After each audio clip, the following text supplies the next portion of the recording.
Bonsoir à tous, ravi de vous retrouver dans votre espace économique sur Canal Algérie. L'Eureco qui se déplace à Oran ce soir à l'occasion du premier salon international de la synergie industrielle. Ce salon se veut un événement majeur pour les professionnels de l'industrie en Algérie. Nous allons voir les détails dans un instant. Le salon rassemble les acteurs de l'industrie dans différents secteurs.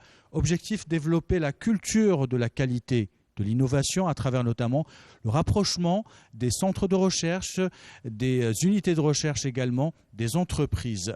Rapprocher également les donneurs d'ordre des sous-traitants nationaux et internationaux. Nous allons voir les détails dans un instant. Dans cette émission, il sera question également de veille stratégique des entreprises et de normalisation et de certification aussi, d'intégration des chaînes de valeur.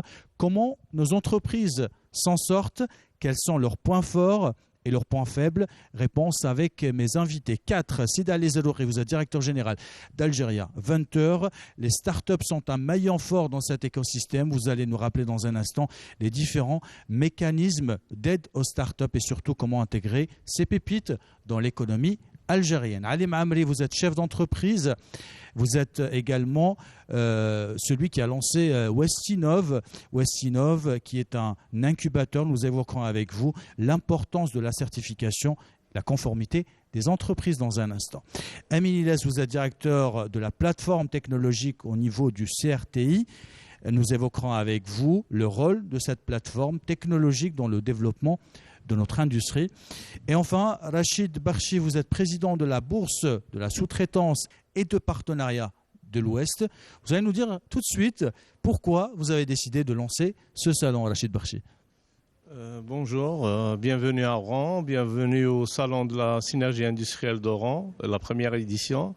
Sincèrement, l'idée, c'est suite à un travail de plusieurs années, c'est-à-dire avec les experts de la bourse de sous-traitance et les experts même algériens établis même à l'étranger, et c'était le but de développement de l'industrie algérienne. Nous étions en contact avec les donneurs d'ordre de plusieurs secteurs industriels tels que oil and gas, l'automobile et même secteur sidérurgique. On a voulu un petit peu développer la sous-traitance et on a constaté les problématiques qui existent et de là, on a vu que le préférable, c'est de mettre c'est-à-dire tous les acteurs de l'écosystème en contact.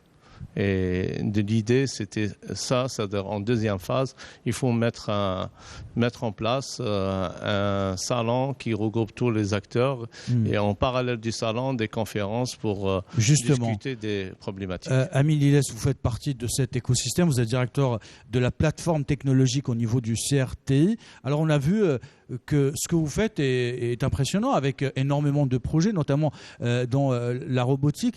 Pourquoi ce salon est important pour vous ? Bonjour, d'abord je vous remercie pour l'invitation.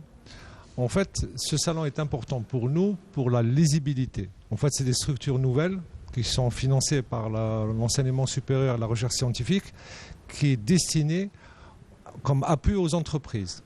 Notre plateforme, elle est un peu particulière, elle a une thématique qui est autour de la mécanique et de la robotique de service. Et nous avons déjà commencé nos premiers contrats pour faire du service à des sociétés pour fournir des robots pour des exécutions de tâches bien particulières. Donc nous, le rôle d'une plateforme, je vais juste le rappeler brièvement, parce qu'une plateforme c'est très important, c'est le maillon, le chaînon manquant tant attendu, qui est l'interface entre l'entreprise et ses doléances et le monde universitaire et le monde de la recherche. D'ailleurs, nous sommes domiciliés à l'Université des sciences et technologies. On est dans plein vivier des chercheurs. Nous sommes rattachés à un centre de recherche, donc nous avons en appui un centre de recherche. Et nous sommes dans un bassin industriel. Donc l'équation est parfaite. Nous avons 3 types de services. Nous faisons de la sous-traitance pure. C'est-à-dire on vient en appui aux entreprises quand ils sont saturés ou quand ils ont des difficultés à honorer des engagements. Nous pouvons faire des études sur mesure, sur cahier de charge. Et notre thématique nous permet de développer des robots de service pour les différents secteurs. Voilà. Et bien sûr, nous accueillons des stagiaires, des projets de fin d'études. On est en train de travailler pour organiser l'assistance des startups. Avec M. Zelouri. Et justement, nous allons parler tout de suite de start-up.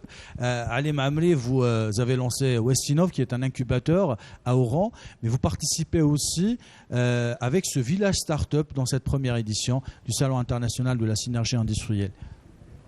Exactement, merci pour l'invitation. Donc, il était normal pour ce numéro d'ACCIO première édition, il était normal pour nous d'intégrer les startups parce qu'ils représentent une partie de la relance économique. Donc, on s'est dit que nous avons les donneurs d'ordre d'un côté et nous avons les industriels et nous avons les startups. Et on a voulu créer ce village startup au niveau du salon afin de montrer à ces industriels quelles sont les compétences de nos enfants, nos jeunes, et de quoi ils sont capables. Et ça a très bien marché parce qu'il y a une synergie totale entre ce que peuvent faire nos startups, nos plateformes technologiques et aussi nos industriels. Donc, il peut y avoir des partenariats, il peut y avoir des entrées dans les capitaux, il peut y avoir des levées de fonds, des investissements. Tout ça, c'est important. La start-up est importante dans ce sens. Sida El Zelouri, vous êtes directeur général d'Algeria Venture. Vous avez organisé aussi ce village start-up qui permet aussi à nos start-up aujourd'hui d'être au plus près des entreprises algériennes. Bonjour, plutôt bonsoir. Ce que je voulais dire, c'est que l'entrepreneuriat, la start-up, c'est un maillon indispensable de la chaîne de production et d'industrialisation. De par le monde, les startups montrent leur capacité à jouer un rôle incontournable. Maintenant, on ne peut plus s'en passer de startups et on ne peut plus s'en passer d'innovation. Donc, on ne pouvait qu'être présent et que collaborer donc, avec Westinov qui a eu l'initiative donc, avec la bourse de la sous-traitance de la région d'Oran donc, dans l'organisation de ce salon-là. Et aujourd'hui, donc, les industriels sont en proximité avec ces startups, ces entrepreneurs, ces porteurs de projets, et ils ont été même agréablement surpris de voir leurs solutions, leur capacité à s'adapter et surtout à répondre à leurs besoins. Maintenant, comme j'ai fait l'annonce il y a 2 jours, à l'ouverture de ce salon, donc aujourd'hui l'État a mis les mécanismes de façon très claire pour identifier et même soulager un petit peu ces industriels, ces entreprises qui font de la recherche et développement et qui font de l'open innovation et qui font donc participer ces startups à la réalisation donc, de leurs objectifs. Et nous allons reparler bien sûr de ce volet qui est important. Rachid Barchi, l'une des questions qui a été posée tout au long de ce salon, des conférences également, c'est de créer ce maillon fort entre les centres de recherche, entre l'université, entre les centres indépendants aussi, et les entreprises algériennes qui vont parfois chercher des solutions ailleurs alors qu'elles existent aujourd'hui en Algérie. Justement, c'est-à-dire avant d'arriver au salon, on a fait des expériences et c'était des expériences agréables. C'est-à-dire nous avons pu intégrer localement en Algérie des solutions pour de grands donneurs d'ordre et on a pu économiser grâce à cela beaucoup de monnaie, c'est-à-dire des millions de dollars. Et nous avons voulu, à travers le salon, c'est-à-dire déjà commencer à élargir le champ. Parce que en première phase, c'était en micro-système. Et maintenant, on a élargi à l'ensemble des entreprises pour dire, voilà, les donneurs d'ordre, ce n'est pas une forteresse. Ils sont ouverts, ils ont des exigences.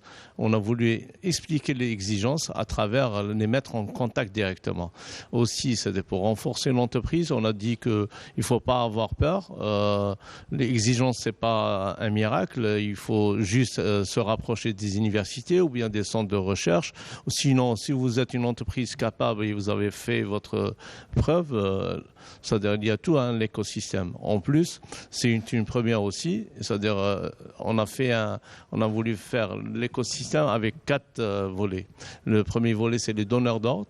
Avec plusieurs secteurs. On a fait un échantillonnage pour cette fois-ci, pour la première édition. C'est tout à fait normal, on doit bien sélectionner. On a essayé de sélectionner par secteur et équilibrer même les secteurs. Entre les secteurs, équilibrer le nombre des entreprises. Deuxième village, c'était le village de PME-PMI. On a dit PME-PMI, non pas sous-traitance. C'est pour dire que la PME-PMI, la sous-traitance, c'est uniquement une fonction de la PME-PMI. Alors, le troisième volet, c'est on le dit, on le répète, c'est la matière grise de l'économie, c'est la recherche-développement, c'est les startups et recherche-développement. Là, on trouve les universités, les laboratoires de recherche et au cœur, les startups avec les idées innovantes et des idées très, très actives. Et le quatrième, on l'appelle le boulevard des institutions. Vous trouvez toutes les institutions de l'État, en commençant par le ministère de l'Industrie avec tous les services, le premier ministère avec l'agence de développement, de la promotion de l'investissement, le ministère des Finances avec l'administration des impôts et l'administration des douanes. Et en plus. Très bien. Amine Iles, au niveau de votre plateforme technologique, on a vu que vous êtes à la pointe de la technologie en matière de création, de fabrication de robots. Il y a même des sous-marins que vous avez mis en place qui font à différents usages justement. Et vous avez dit hier qu'il y a un gap entre des entreprises et votre travail, c'est-à-dire que on n'arrive pas à établir ce lien et à signer un contrat finalement. C'est ça le but. En fait, c'est des structures récentes. Donc, on n'a pas encore de culture de partenariat ni de collaboration. Nous sommes en train de construire tout ce pont. En fait, depuis une année exactement, par exemple, la Sonatrach s'est énormément rapprochée de nous avec les différentes structures de production et on a une véritable collaboration. Et la suite, le résultat de ce fruit de travail, c'est le sous-marin que vous avez vu au salon. C'est STH qui nous a sollicité pour l'inspection de leur canalisation sous-marine. Et on a fait un robot sur mesure pour cette application qui n'a pas encore touché l'eau, entre parenthèses. Et on commence les essais, Inch'Allah, la semaine prochaine ou la semaine d'après. Et on a aussi, le sous-marin a démarré pas avec Sonatrach, il a démarré avec le ministère de la Pêche, plus exactement avec la NDPA, qui voulait avoir un état de son corail sur les 5 sites sur la côte algérienne. Et on a un PNR avec eux où on développe un sous-marin low cost. Alors pour cela, on avait fait des études de coût. On s'est rendu compte que 60% du coût d'un sous-marin, c'est la propulsion. Et du coup, on est en train de développer nos propres propulseurs. C'est ce qui nous permettra d'arriver à fabriquer des robots à moindre coût. Donc voilà, c'est une excellente collaboration. Et l'équipe recherche et développement travaille depuis 2010 sur des prototypes, mais dans un cadre pédagogique.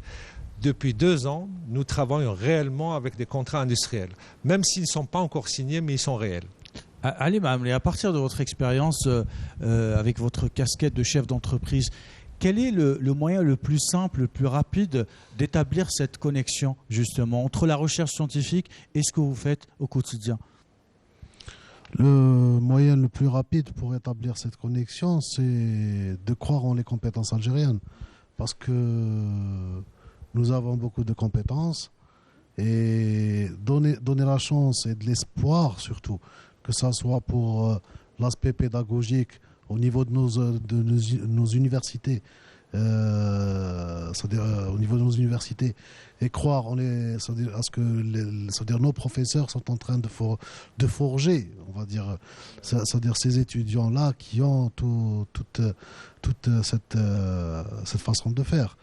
Et je pense que nos entreprises commencent à voir le jour et à croire en ces compétences. Aujourd'hui, on a beaucoup de blocs industriels, comme on voit dans la métallurgie, par exemple, on le voit beaucoup dans la bourse de sous-traitance.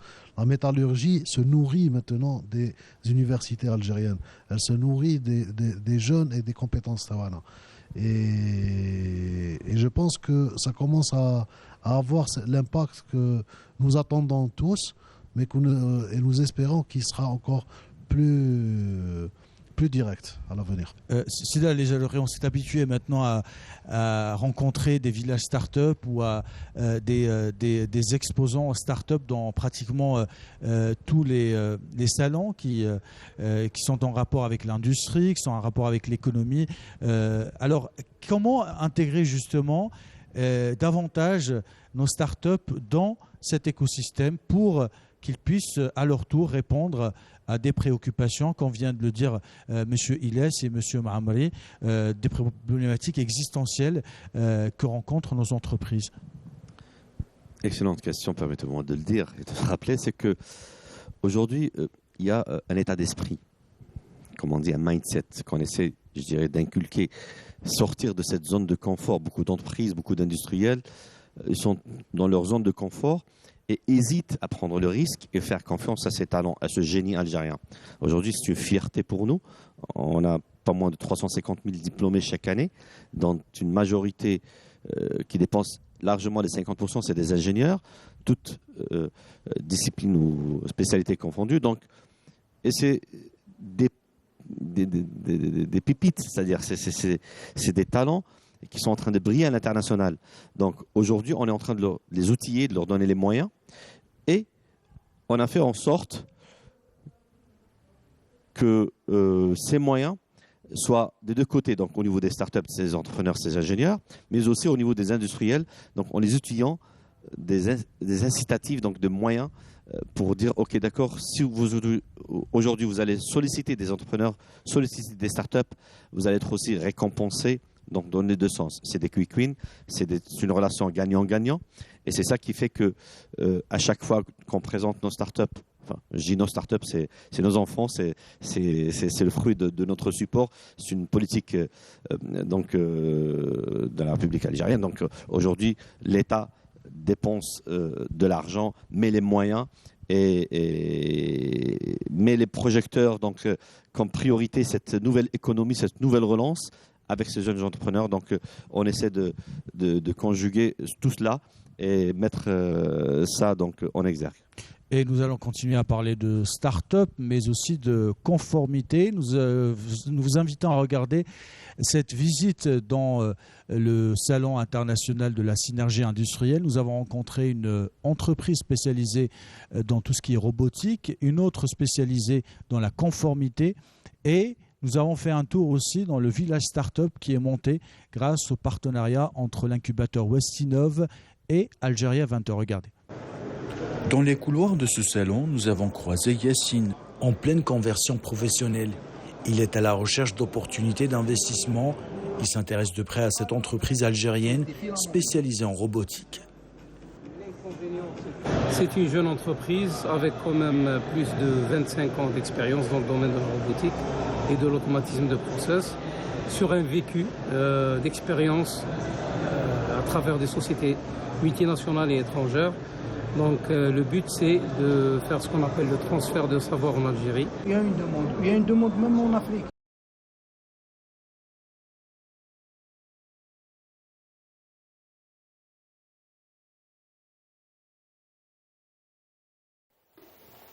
أعوذ بالله من الشيطان الرجيم بسم الله الرحمن الرحيم إن الصلاة كانت على المؤمنين كتابا موقوتا صدق الله العظيم. الله أكبر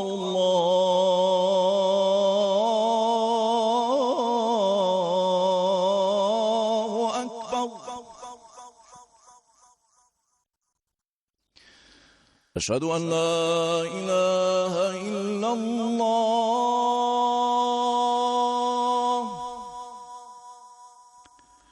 أشهد أن لا إله إلا الله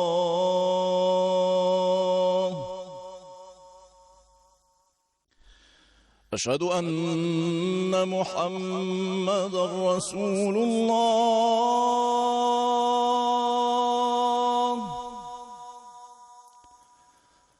أشهد أن محمدًا رسول الله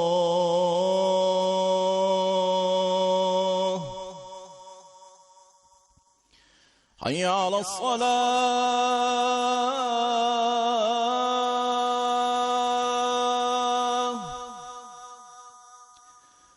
حي على الصلاة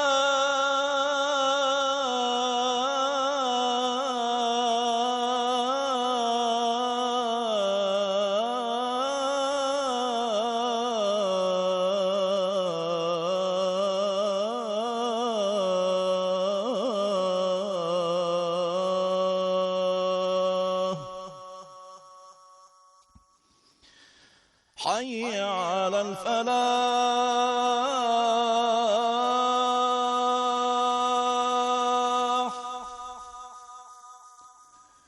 حي على الفلاح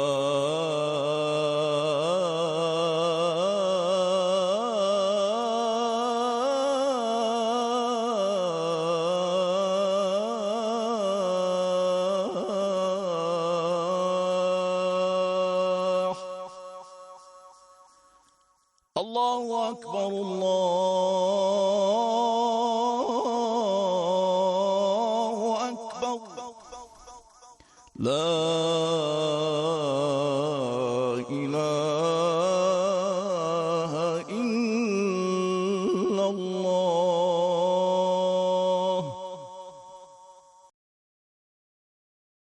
اللهم رب هذه الدعوة التامة والصلاة القائمة آت محمدا الوسيلة والفضيلة وابعثه مقاما محمودا الذي وعده.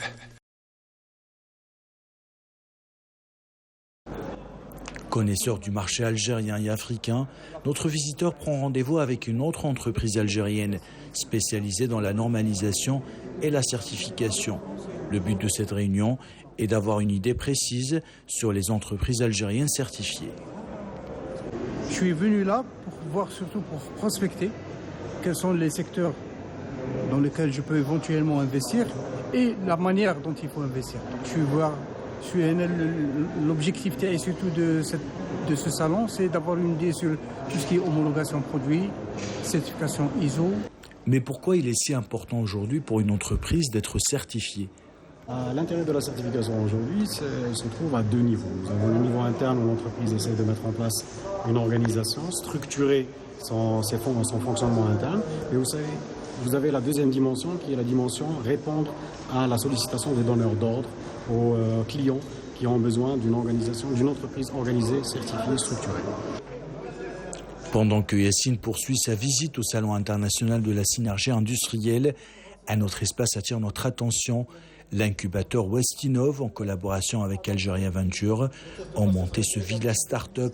Une autre occasion de permettre à des dizaines de start-up de pitcher leurs projets, faire connaître leurs compétences et prouver à ce public bien averti que le futur se construit sous leurs yeux. Voilà pour ce reportage. On se retrouve avec nos 4 invités. Je reviens vers vous, Ali Maamri. On a parlé de certification et leur importance justement pour nos entreprises. Pourquoi il est important aujourd'hui d'être certifié ? Est-ce que c'est une obligation pour nos entreprises ? Obligation, non, on ne peut pas dire obligation. Parce qu'être certifié, c'est donner une image. C'est surtout pour l'image. C'est une entreprise qui est certifiée ISO, qui est certifié dans les normes, on peut lui faire confiance facilement. Et surtout dans le contexte du CCO, ça veut dire qu'un industriel pour intégrer, il faut savoir qu'un industriel qui vient pour intégrer un sous-traitant, la première des choses, il va voir son CV. Et le CV d'une entreprise, c'est quoi ? C'est sa conformité vis-à-vis des normes. Est-ce qu'elle respecte les normes ? Est-ce qu'elle respecte les procédés ? Est-ce qu'elle a un système, un mécanisme ? Est-ce que non ? Et c'est par rapport à là qu'elle peut être retenue dans un circuit d'homologation après, pour être homologuée vis-à-vis de l'industriel, pour pouvoir être sous-traitant par la suite, et pourquoi pas lui fabriquer quelque chose ou l'accompagner dans un service. Voilà. Amin Iles, certification pour les entreprises, c'est une obligation, c'est un souhait, c'est une... Pour moi, c'est indispensable. Si on veut élargir le champ d'action d'une plateforme, il faut qu'on soit certifié. Et nous, particulièrement, nous avons une certification très particulière, c'est NXC 5900 des plateformes, qui à l'international, on pourra à ce moment-là travailler avec n'importe... D'ailleurs, c'est un souci que nous avons déjà avec Sonatrach. Et du coup, on va travailler avec la Somise qui va faire l'interface, le temps qu'on mette en place les standards opérationnels pour notre fonctionnement, mettre nos outils de gestion et passer à la certification et à la fin à l'homologation. C'est un grand travail à faire, c'est un grand chantier à terminer. Voilà. Rachid Barchi. C'est des problèmes qu'on a rencontrés dans la mise en relation entre les donneurs d'ordre et sous-traitants. Moi-même, je suis un chef d'entreprise et de cette conscience d'un chef d'entreprise qu'on a voulu un petit peu aider les entreprises et les accompagner pour cette démarche. Dans ce sens, il n'y a pas que la certification, il y a toute une mise à niveau, mise en standard. Pour cela, la bourse de sous-traitance a mis un projet de perfectionnement et de développement de l'industrie. C'est-à-dire après les assises de l'industrie que nous avons mis sous l'égide de la présidence de la République en mois de décembre 2021, ça c'était le catalyseur parce que le travail on avait commencé, mais le catalyseur, le recadrage, le gouvernement maintenant cible le développement de l'industrie. Pour cela, nous avons mis tout un mécanisme, bien sûr en renforcement, c'est-à-dire c'était un genre d'un catalyseur, d'un accompagnement. Ils nous ont soutenus dans le programme. Pour cela, il y a plusieurs éléments. En plus de la certification, il y a la formation. En plus de la formation aussi, il y a toutes des démarches. Il y a le renforcement des capacités de l'entreprise financièrement. Il y a toute une démarche, ça de même la communication. On touche même à la communication. C'est pour ça que dans le salon, on a mis la synergie industrielle parce qu'il y a plusieurs aspects. Vous allez trouver même dans le salon, même les formateurs, même les écoles de formation. Et on a renforcé tout cela par des conventions multilatérales. On a fait des conventions avec des universités, des conventions avec les certificateurs, des conventions avec les établissements financiers et même avec l'ONDEFOC et la formation professionnelle. Tout ça, c'est pour l'entreprise. Amélie, vous voulez réagir par rapport à la formation? On a vraiment un gros travail à faire sur ce volet-là. Moi, personnellement, j'avais proposé à ma hiérarchie un plan de formation sur 3 ans. Ils sont très sensibles à ce problème. En fait, c'est la valorisation de la ressource humaine, tout simplement. C'est le plan de carrière de tous nos ingénieurs. C'est d'aller ajouter la formation, elle est omniprésente, elle est au cœur aussi de votre stratégie. Effectivement, en fait, une start-up ou un porteur de projet innovant, s'il n'est pas encadré, s'il n'est pas formé, outillé, n'ira pas trop loin.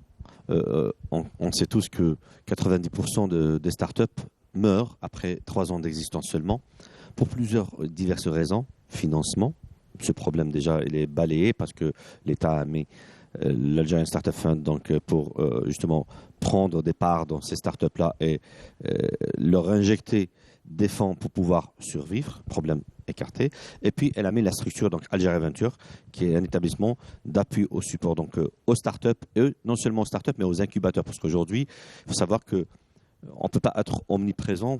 L'Algérie c'est un continent, il y a 58 wilayats et puis il y a les incubateurs publics, donc des universités, et il y a les incubateurs aussi privés. Notre mission, notre rôle, d'accompagner, donner une feuille de route et ce qu'on appelle les formations TOT, donc Train the Trainer, ou formation des formateurs, comment former des startups, des entrepreneurs qui réussissent surtout, parce que c'est très important. Aujourd'hui, on peut avoir des entrepreneurs, mais qui font un petit bout de chemin et disparaissent. Nous, notre mission justement, c'est de faire en sorte que renverser cette barre ou cette donne et que ce soit 90% des startups qui meurent, taux de vitalité, longévité, ça sera encore plus important. On essaie d'atteindre les 50 voire 60 et ça, c'est notre objectif. Oui, Rachid Barchi. Oui, justement, c'est-à-dire pour renforcer un petit peu, c'est-à-dire tout cela, c'est un travail qui va vers ce qu'on veut, c'est d'aller vers la chaîne de valeur mondiale.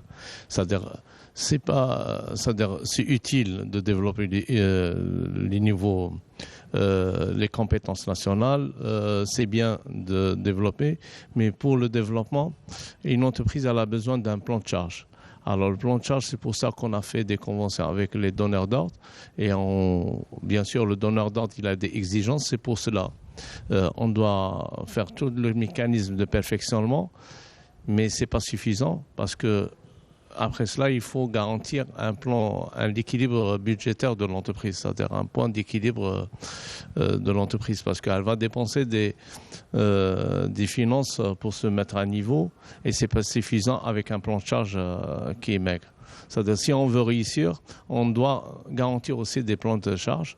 C'est pour cela qu'il faut tous les donneurs d'ordre, ils ont une culture de consommer localement avant de chercher à l'international.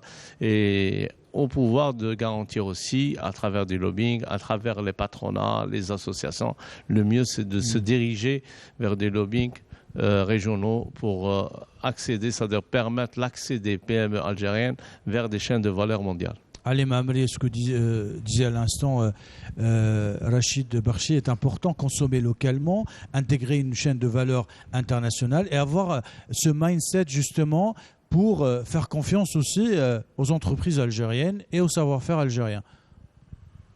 Oui, c'est normal. Maintenant, ce qu'on a importé peut se faire en local. Faire confiance à notre jeunesse, que ce soit... nous allons commencer par les startups, nous allons commencer par, c'est-à-dire ce qu'elles peuvent faire. Après les PME, qu'est-ce qu'elles peuvent faire? Nos petites et grandes industries, qu'est-ce qu'elles peuvent faire? C'est-à-dire favoriser l'aspect local ne peut que renforcer, ça veut dire notre économie nationale, de 1.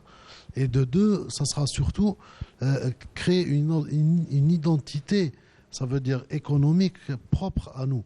On aimerait bien voir l'Algérie demain avec une identité économique, avec une industrie bien ciblée, pourquoi pas une industrie, on va dire, ciblée sur un segment automobile ou autre, et de cette manière la développer de sorte qu'on puisse devenir un des piliers de l'Afrique. Parce que le réel marché, c'est l'Afrique. Amin Ilyes, est-ce que vous avez l'impression que les choses avancent dans le bon sens ? Puisque je le rappelais, vous êtes à la pointe de la technologie, vous drainez justement des chercheurs algériens. Il y a même des chercheurs qui sont à l'étranger et qui souhaitent aussi intégrer votre équipe de recherche. Est-ce que les choses vont dans le bon sens? Qu'est-ce qui bloque? Si vous pouvez citer 1 ou 2 points. D'abord, je suis très très content qu'on est arrivé à ce niveau en Algérie. Il faut quand même rappeler les choses. Nous avons des équipements dernière génération en Algérie en 2023. Le ministère est en plus financé par le ministère de l'Enseignement supérieur et de la Recherche scientifique pour l'industrie et pour la valorisation de la recherche. Je suis très optimiste. Maintenant, on a encore un bout de chemin à faire et on doit investir sur la ressource humaine. Maintenant, le plus grand challenge, à mon avis, c'est investir sur 2 choses importantes. C'est l'organisation, les standards opérationnels, et la ressource humaine. Et je pense qu'il n'y a aucune raison pour qu'on ne réussisse pas. Nous avons un potentiel extraordinaire. Nous avons des jeunes qui pétillent. Ils ne demandent qu'à être écoutés et qu'à être accompagnés. Donc je pense qu'il y a encore un peu de travail à faire.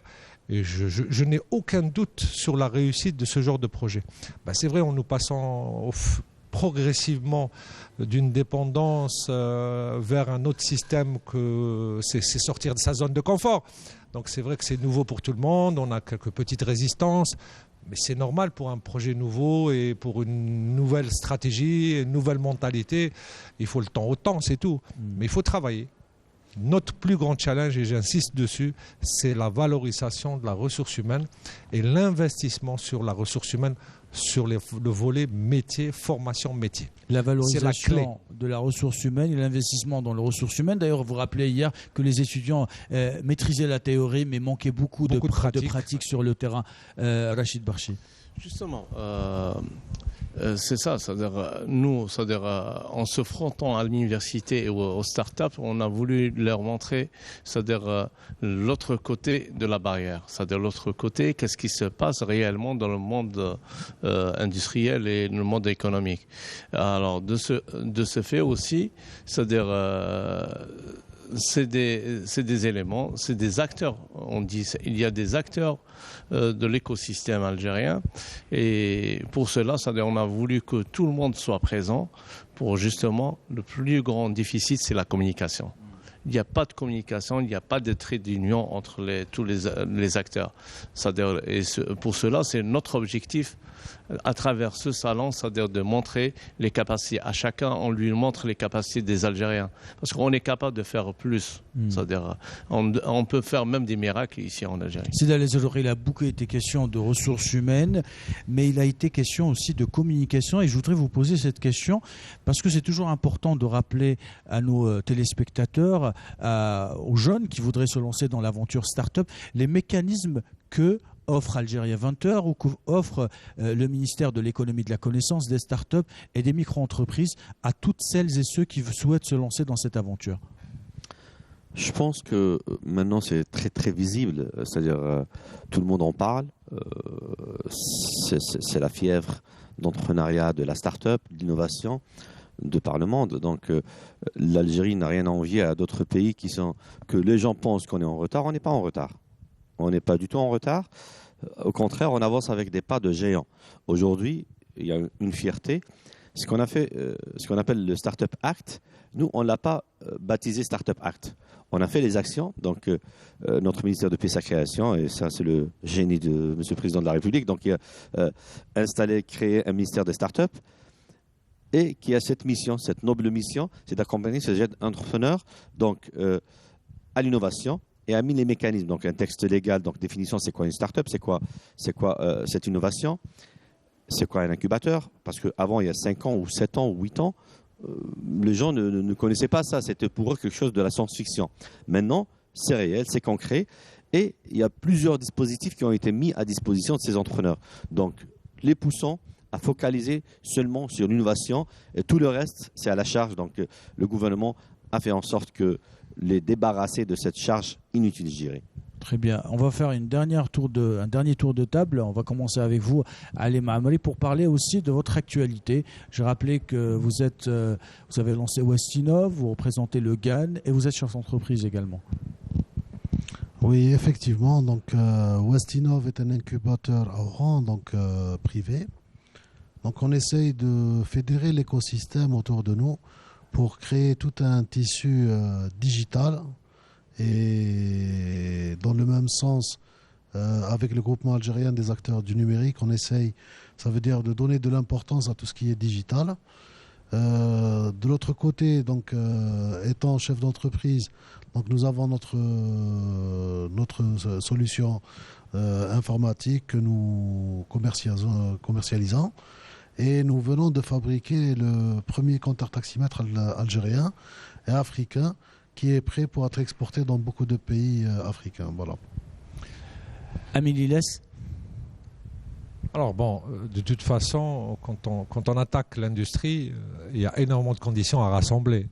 Donc on a ici tous les acteurs qui sont nécessaires et primordiaux pour qu'il y ait une relance. Nous sommes un maillon de l'industrie qui pouvons jouer un rôle magistral. Alors, je vais juste rappeler un petit détail, c'est qu'en fait, les plateformes technologiques ont des équipes recherche et développement. Pour les entreprises qui n'ont pas les moyens d'intégrer ou de développer chez eux, peuvent externaliser leur R&D dans les plateformes. Donc, les services sont là. Je donnerai juste une information sur l'exploitation. La plateforme technologique a été inaugurée le 9 du mois dernier. Nous pensons rentrer en exploitation avant l'été, Inch'Allah, au plus tard après l'été, après la mise en route des derniers équipements qui sont là. Voilà. Et je vous remercie pour l'invitation. Merci à vous. Rachid Barchi. Sincèrement, préparez déjà le deuxième salon. Oui, c'est fixé. C'est du 13 au 16 mai de l'année prochaine, 2024. J'espère qu'il sera plus large pour donner plus de la chance à d'autres entreprises de se positionner, d'être visibles. Et pour moi, déjà, pour un premier salon, déjà, il est réussi.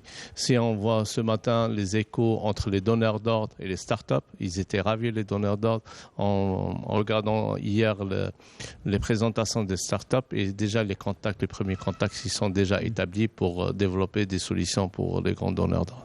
Ça c'était l'objectif. Et déjà, l'objectif, il a atteint, pas à 100%, c'est le premier pas de la réussite, Inch'Allah. Très bien. Sida El-Zadouri. Tout d'abord, je voulais vous remercier pour l'invitation à cette émission et surtout remercier M. Rachid Barchi et tous ceux qui ont participé à la concrétisation de ce beau projet, cette belle édition donc, de ce salon de la sous-traitance qui a mis en exergue donc, le potentiel de ces jeunes entrepreneurs et aussi mis en relation donc, tous les acteurs de cet écosystème. Et juste un dernier mot, donc, comme je l'ai dit, je le dis à chaque fois, je ne cesse de le répéter. Profitez, concentrez-vous sur l'innovation, concentrez-vous sur l'entrepreneuriat. n'ayez pas peur, vous allez peut-être tomber, peut-être vous allez échouer, mais ce n'est pas la fin du monde. Les meilleurs ont échoué une dizaine, une vingtaine, une trentaine de fois. Donc, ce que je leur dis, c'est qu'il faut y aller. On est là pour vous accompagner, pour vous aider et pour justement participer à cette Algérie nouvelle, à cette nouvelle économie et donner un nouveau souffle à ce qui est attendu de nous. Donc, quand on voit ce qui se passe dans le monde, c'est que les géants, les entreprises, les grandes entreprises, ce n'est plus les industriels, c'est surtout les innovateurs, les startups. Et merci. Merci, on termine sur cette note plein d'espoir. Merci à vous, tous les quatre, d'avoir participé à cette émission. Merci Sidali Zadouri, vous êtes directeur général d'Algeria Venture. Merci Ali Maamri, vous êtes chef d'entreprise et fondateur de Westinov. Merci Amin Iles, vous êtes directeur de la plateforme technologique au niveau du CRTI. Merci Rachid Berchi, vous êtes président de la bourse de la sous-traitance et de partenariat de l'Ouest. Merci à vous d'avoir suivi cette émission. Elle a été réalisée par Blaha Foued. Merci à toute la régie HD de la station d'Oran. À leur tête, le chef d'émission, Wael Alem. Quant à moi, j'aurai le plaisir de vous retrouver à partir de mercredi prochain pour le journal de 19h et lundi prochain pour un autre numéro de l'heure éco. Belle soirée.